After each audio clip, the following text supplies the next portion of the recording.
ISF ছেড়ে তৃণমূল কংগ্রেসে যোগদান ভাঙড়ে দক্ষিণ ২৪ পরগনার ভাঙড় ২ নম্বর ব্লকের ভগবানপুর অঞ্চলের সাতুরিয়া গ্রামের ৩টি বুথ থেকে প্রায় ১৫০ থেকে ২০০ জন আইএসএফ কর্মী আইএসএফ ছেড়ে তৃণমূল কংগ্রেসে যোগদান করেন।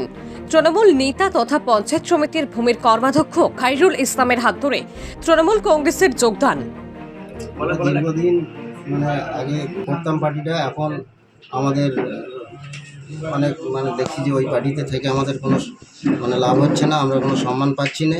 তার জন্য আমরা তৃণমূল পার্টিটাকে খুব ভালো লেগেছে, বা আমাদের অঞ্চলের যে প্রধান সাহেব তাঁর কাজকর্ম দেখে খুবই ভালো লেগেছে, বা আমাদের বুথের আমাদের সম্ভবত ৭০ নম্বর বুথের আমাদের ৭২ নম্বর বুথের আমাদের যে পঞ্চায়েত সদস্য আছে বা কনভেনার আছে কামাল বা ওই আলাউদ্দিনের, এদের নেতৃত্বে পার্টিটা খুবই আমার ভালো লেগেছে, বা ওনাদের কাজকর্ম খুবই ভালো। আমরা দেখতে পাচ্ছি আমাদের যে বুথ সদস্য আলাউদ্দিন ভাই এবং আমাদের ভগবানপুর অঞ্চলের প্রধান সাহেব খাইরুল ইসলাম ভাই, এনাদের যে আচার আচরণ আমাদের খুবই ভালো লেগেছে।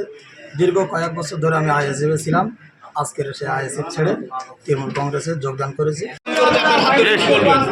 দেখুন, আপনারা পঞ্চায়েত ভোটের পর থেকে দেখছেন আস্তে আস্তে আইএসএফ মুক্ত হচ্ছে।